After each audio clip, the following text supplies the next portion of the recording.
is only war.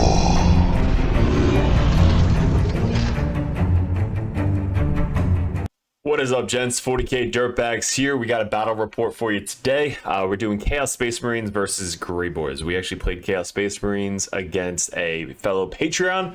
I actually got to drive up and we got a game in together. His name is Nick. Super awesome dude. He runs a out of meta Grey Knight list, and this is pre-buff, pre-nerf. So we're going to go over what I kind of like about the new changes, what I don't like about the new changes, and this is a test of the new points as well. So let's get into the lists. We're going to go over lists, picture by picture, what we learned, what we could have done better. Comments below really help the channel. Let us know what you like, didn't like, how we can improve, all that fun stuff. But there's a ton of battle reports we just recorded this week with everybody kind of testing out the new lists, the new data sheets, all that stuff. There's just going to be so much coming up. If you guys are Patreons, appreciate the support. We wouldn't be doing this without you. We just did a live game. We do live games every week, only posted on patreon.com. So if you guys want access to that, head over to Patreon. And if you guys want first access to these videos, they get posted up on Patreon first, and specific tactical videos you can't see anywhere else besides Patreon. So that's a quick shout out, and we got some terrain coming up for a sponsor. We'll get into that in the next video as well. So if you guys are interested in getting some legit Games Workshop standard, it's not from Games Workshop, it's basically like their layout to the T terrain, we're going to be going over that in the battle reports coming up. So with this battle report, let's pull up the lists. All right, so here's the list. Now, you notice we have Seekers in there. We have 3 units of Nurglings. We have a Vindicator sideways.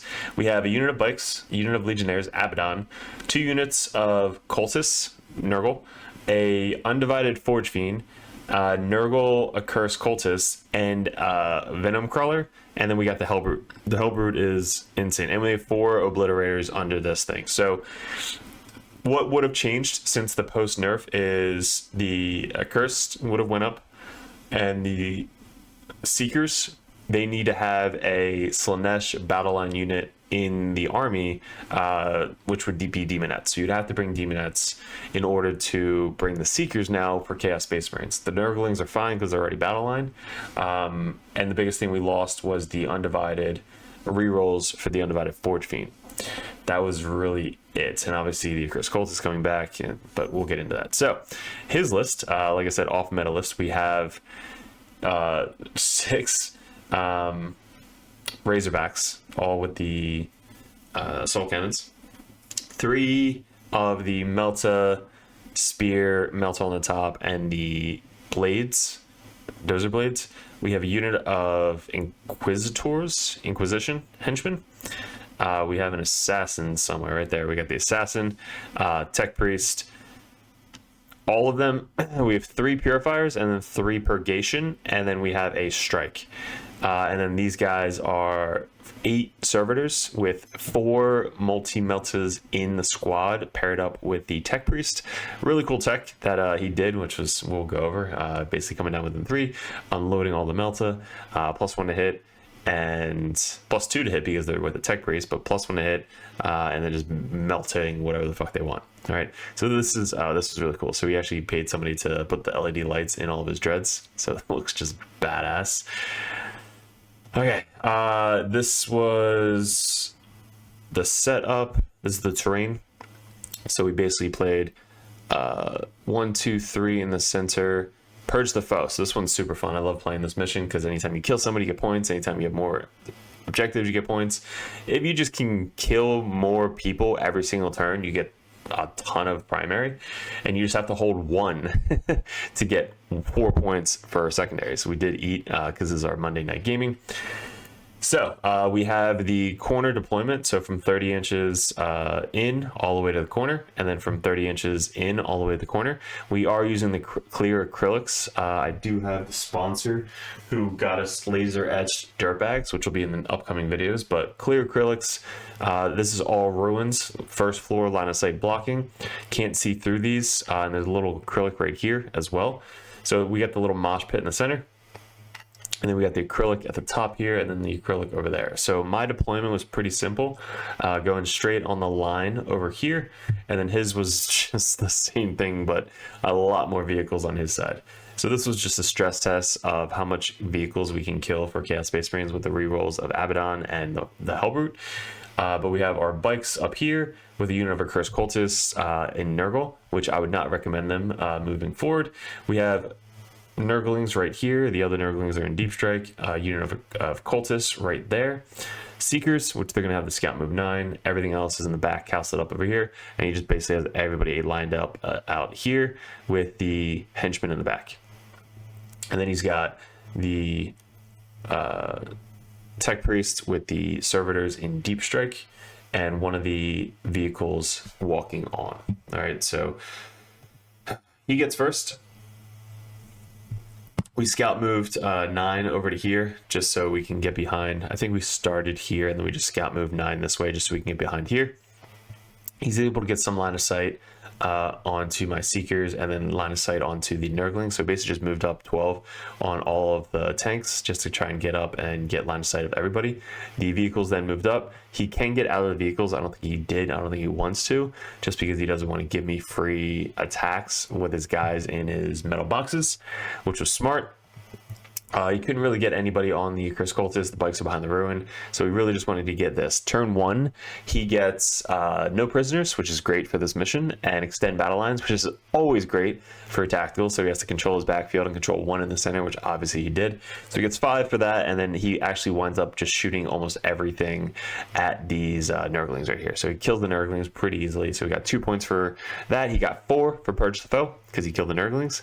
So we got 6 points just from killing that 1 unit of Nurglings.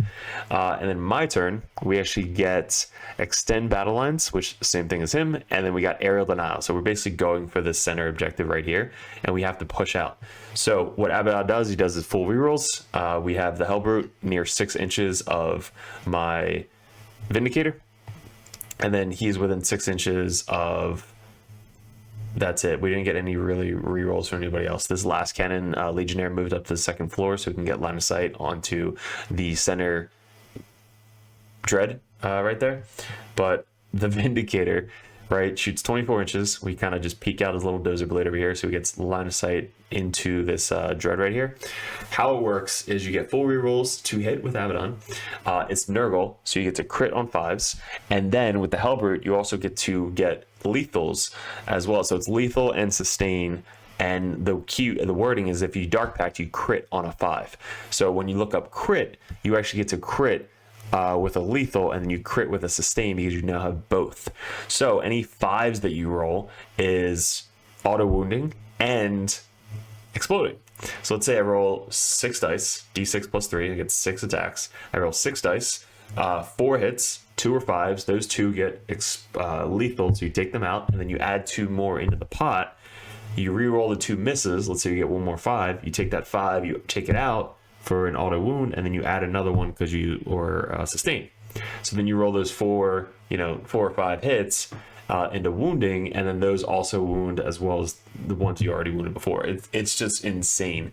And he's d6 damage, so basically he's gonna kill whatever tank you really want to get through. AP 3, which is nuts. Power strength 14, so you're wounding monoliths and Satans, which is super high in the meta right now. So that's 1 Vindicator. I'm probably going to be running 2 Vindicators moving forward, but that is the combo with Abaddon and the Hellbrute. Hellbrute I'm testing out as Nurgle with a Last Cannon and Hammer, just in case anybody gets in the backfield. I can move up and hammer it, or Tank Shock. And the Last Cannon is Nurgle, so it explodes on 5s with full rerolls of Abaddon, and it does its own lethals because its own Dark Pact because of the Hellbrute. So yeah, super fucking deadly, honestly. So that's that. The Venercrawler scooped up and just kind of shot randomly at stuff. Didn't really do much. The Cultists scooted up and charged the Rhino just to kind of tag it up and get on the objective. The Seekers moved up and charged to get onto the objective. So I got Aerial Denial, and we killed something. And also we got an objective. So we got 4 for killing something, Aerial Denial, and Extended Battle Lines for 5. So we actually got 14 on turn 1, which is great turn 1. So his turn 2, he basically brings down the multi-meltas right here within 3 inches with the Tech Priest. They're all within melta range now. He spends 2 CP, 1 CP to come within 3 inches, 1 CP to get +1 to hit. So the Tech Priest, they go from hitting on 4s to hitting on 3s to then hitting on 2s, which is insane. So very, very good. He then just aims everything at the Vindicator, and I think he split fires into my Venom Crawler. And then all the guys start getting out. So he starts moving everything up and just unloading all of the side cannon purgation, purifiers up top here. So they got out of the Rhino up top. Up top there. Let me make this bigger for you guys. All right, cool. So we got up at the top. He got out over there. And he gets on turn 2, he gets Aerial Denial and Assassination. So our assassinated targets is Abaddon, which I don't think he can do this turn, and our Dark Commune chick on the back here, which I don't think he can chew through all that. He tried. So basically these guys scooted up, everybody got out, and he just unloaded everything into the Accursed Cultists. Over here, I think he killed all but 4 big guys, the Dark Commune, and maybe like 2 little guys. So he kills everything but the big guys, which is what I cared about, to kill his 2 wound guys and the Dark Commune character. So he doesn't kill them. And then all these guys just murder the cultists and the seekers pretty easily. And then all these guys over there. So we just have a line of bodies right down the center, just unloading all the shots onto my army. I still have a Blitz, Nurgle, and Forge Fiend coming in turn 2. So let's see what he can kill to come back. So this is with him coming down. We do -1 to hit, I believe, on the Nurgle Vindicator to make it a little bit harder to hit. So he goes from 2s to hitting on 3s. He still wounds on 5s, so Melt is not the best in this edition. Toughness 11, I believe, on the Vindicator. So wounding on 5s, and he got like 2 through. I think I have a 4-up save because it's AP 4.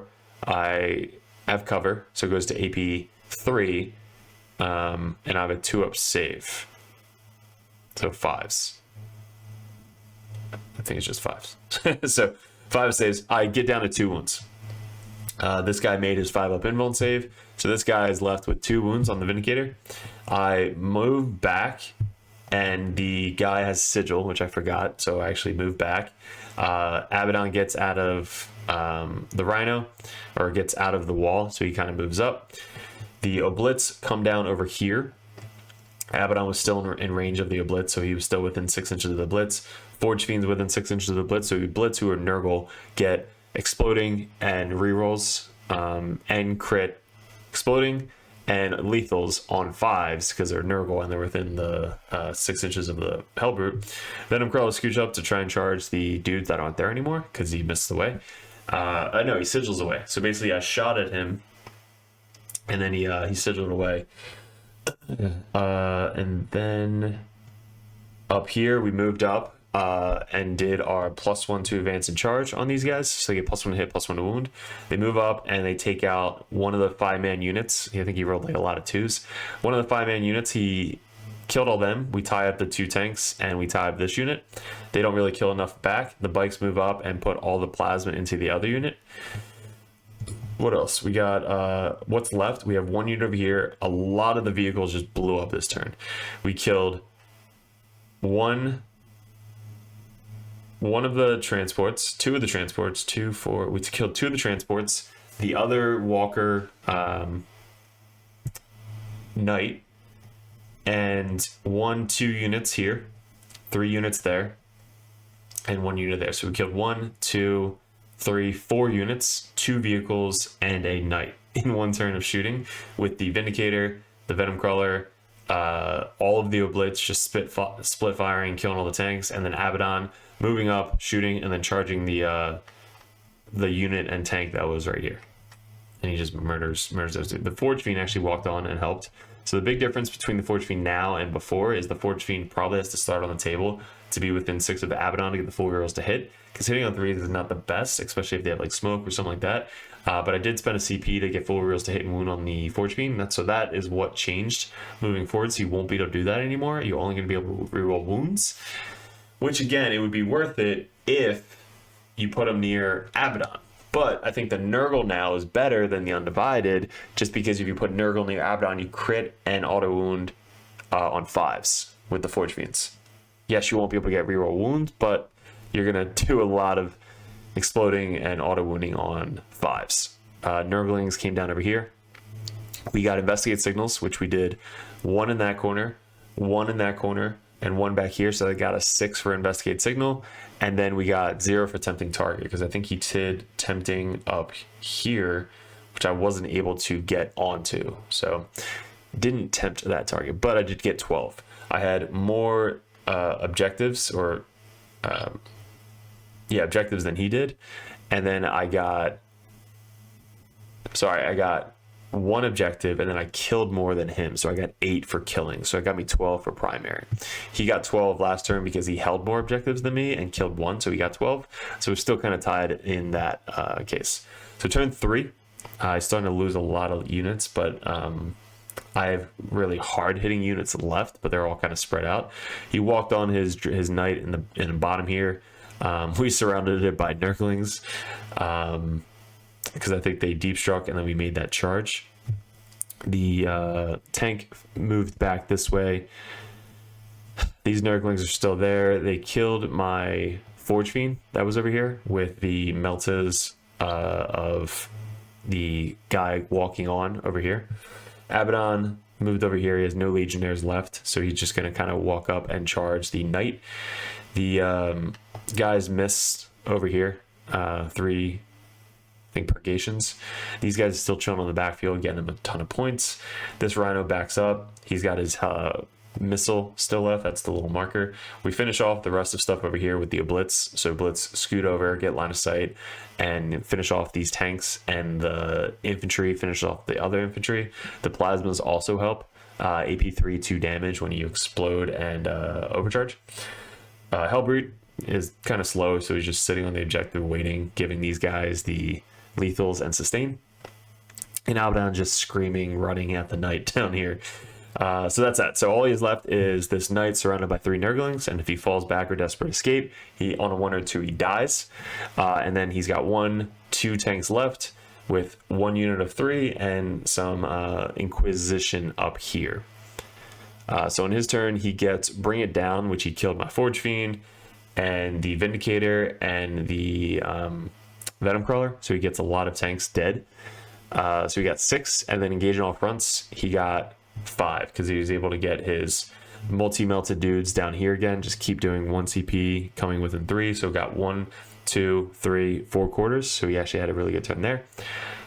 Our next turn, we get Cleanse, so we can only cleanse for 1, and then we get Bring It Down. So now we have to start finishing up the tanks. So we got this tank over here we have to go after, this tank we have to go after, this tank ran away, these guys fucking came down again, Meltas over here, and then these guys came down over here to steal my objective. So we got Capture Enemy Outpost because he stole my objective over here, and Investigate Signal. So he investigates with this tank in the corner, with these guys up here, so he gets 4 for that, and steals my home field objective for 8, which was huge. So he gets 16 for primary last turn, 8 for primary this turn, so he's crushing primary. And then secondaries he's also crushing. So Grey Knight's one of the best armies in the game right now with secondaries, and you can just tell, just hopping all over the place, getting whatever you need to do, focus on the secondaries, not killing shit. And then our turn, we basically finish up killing as much as we possibly can. So all he has left after turn 4 is this unit of servitors with the Tech Priest, this little tank surrounded by Nurglings over here. We came off and came back on with our bikes, so that way we can finish off the henchmen up here finally. And then we have a Curse Cultist behind here. Abaddon died. He actually turned his Melta into Abaddon, just shot him to death, and I failed my save. And then Blitz are just super slow, so they're just kind of walking slowly to hopefully try and get line of sight of these guys. So this is the end of turn 5. On his turn 5, he got Cleanse, which he was able to do here, and then he got 5 for Storm Hostile objective. So he took over this objective that we were controlling down here. So that was his Storm Hostile. And then our turn 5, we control more. We control 1, 2, 3. So we control more. We got 8. And then all we have to do is kill more than he does. So if we can kill these guys, and I think the tank, which we finish off with the last cannon of this guy. And I believe the guys scooted up, shot some plasma, and then these guys are too far, so they probably just scooted over and shot these guys off of the objective. So we finished off with 4 for no prisoners on turn 5, which was great for this mission, and overwhelming force. We have to kill shit on objectives, which was these guys. So killing two units, we get 5 points. All right, so that is the final score. Let's bring this over so you can see. Alrighty, so final score, 98-98. First time I tied in a very long time, but Nick played it well, gave him a lot of pointers, gave him a lot of suggestions. Grey Knights, this was again before the buff, but he didn't run anything that really got buffed or nerfed. So the only big buffs that Grey Knights had was Drago getting teleporter solid, so he can do the +3 inches for the teleporter solid ability, so you can do that turn 1, view a second. The Dread Knights, which we just did a live battle report on Patreon if you want to go check that out. Dread Knights got AP2 ignore cover on his side cannons, heavy side cannons, which is huge. We needed something to kill transports, and we can kill shit up to toughness 10, basically, wounding them on 4s. So Tech Priest combined with the Dread Knights hitting on 2s, and then wounding on 4s or 3s in some cases. But we can kill Terminators now. So AP2 ignore cover killing Terminators is huge. So this list, again, fun list. I don't think it's super competitive, honestly. I think once it gets blown up, it doesn't have a lot of comeback. But you notice it doesn't matter. He's still got a fucking 98. So Grey Knights in general, I think are very good. I think they have a lot of tactics, tricks, now can kill some shit. And yeah, they're just super fun, super cool to play, and you can do a lot. It's different every single game. Grey Knights win in the movement phase. That's really what it comes down to. I have a lot of videos on that. And then for us, what we're going to change here is the Curse Cultists are dead. If you haven't seen my Nerf video for Chaos, watch it. It's pretty funny. I literally delete my list of a Curse Cultist live while I find out how bad they are now. So this game, I didn't bring anybody back in the command phases, so I could have had a lot more back, but I was just kind of stress testing them. So they're going to come out, obviously. Oblitz are just so good. 4 of them, full rerolls to hit with Abaddon, and then critting on 5s because of Nurgle, and then the lethal and sustain with Hellbrute. So Hellbrute, 2 Vindicators, Oblitz, Abaddon, Legionnaires, I think are the core of the list, honestly. And then just fill in whatever the hell you want after that. Bikes, still super good. They're really, really good for their points. They get a lot of secondaries done, and they can kill shit with their plasma coming in from reserves. Nurglings, still good, 40 points, 5 points, upgrade.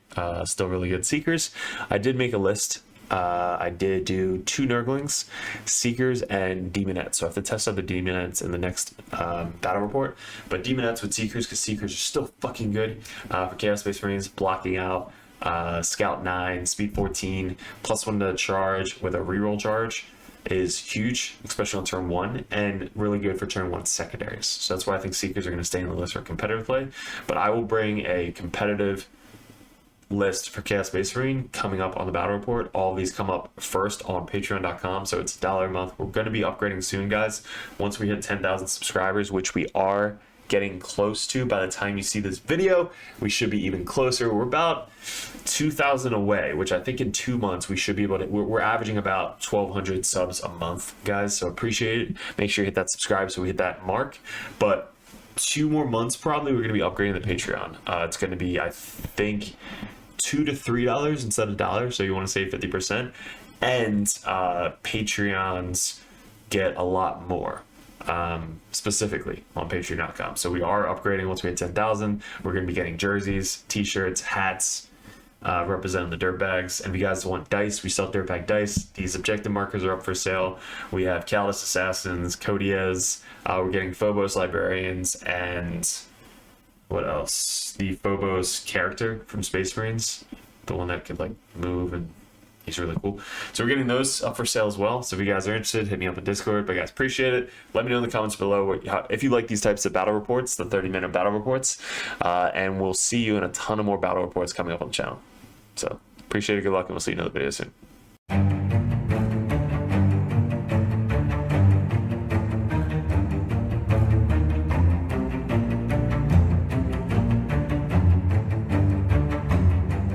What's up, gents? 40k Dirtbags here. If you guys are thinking about joining the Patreon page, we're going to go over each tier and how it's going to benefit you and what you're looking for specifically to get out of 40k in 10th edition coming up. There's a lot of stuff to go over. There's a lot of tactical videos up on the channel, which is for free. There's going to be a bunch of perks that you get specifically for being a part of the Dirtbag Nation Patreon page.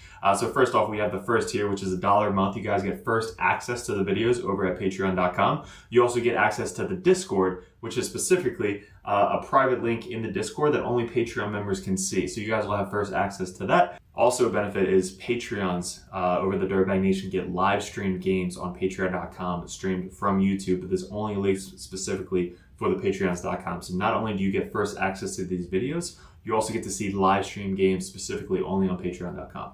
The next tier is the Justicar. You guys get a shout out on every single video on YouTube. You also get to support us a little bit more. You get first dibs at voting on Discord, as well as you just kind of say, hey, I just want to be a Justicar Dirtbag and support you guys a little bit more than that $1 a month tier. But you get all the same access as well as the different color over on the Discord.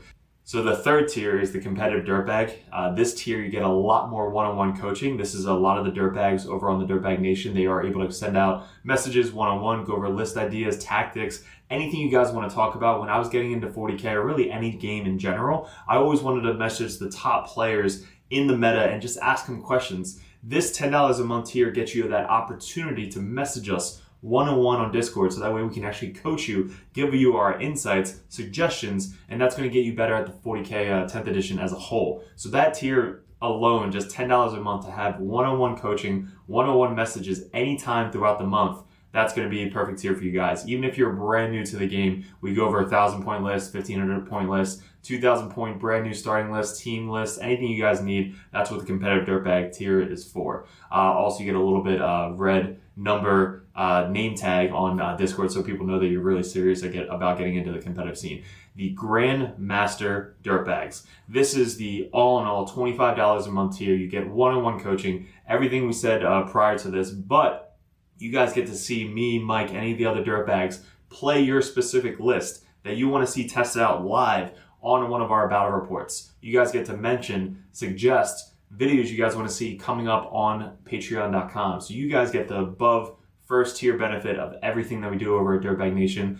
All the support mainly comes from you guys supporting us over here at Dirtbag Nation. And Grandmasters, I can't thank you enough, but for $25 a month, you get one-on-one coaching and anything you want to see live on the tabletop. So you get to see a professional play right in front of you. You guys get to kind of like see it one-on-one, and I'm actually making this specifically for you. There's also TTS events that you guys can suggest. If you guys want to do a first 1 or 2 turn run through on TTS, we can actually log in and coach you one-on-one with that. If you guys see us at any GTs, you guys get special benefits, free dice, stuff like that. Anytime you purchase a merch thing on Discord, you guys get a free limited edition Dirtbag dice sent to you with every single purchase on top of that. So there's a lot of benefits coming up with the Grandmaster Dirtbag. Because I can't thank you enough for supporting us. Definitely let me know which tier would be best for you if you go over to patreon.com and specifically go to a tier. And make sure you don't forget to message me up on Discord. That's where we check every single day. If you guys are really into getting into 10th edition 40k, head over to Patreon, join the competitive Dirtbag or the Grandmaster. Message me as many times as you possibly want, and I'll coach you the best I possibly can on any specific army that you guys play. Mainly our armies right now, currently, going into 2024, is going to be Chaos Space Marines, Grey Knights, Death Guard, and then we have Custodes, Sisters, and I think that's it going into the Wings of 2024. But again, any other army that you guys play, we have other coaches lined up for the Dirtbags that are ready to take on that role of the competitive Dirtbag page. So guys, really appreciate it. Thanks for clicking on the video. Thanks for joining the Dirtbag Nation if you guys are already a part of us. And we'll see you in another video soon.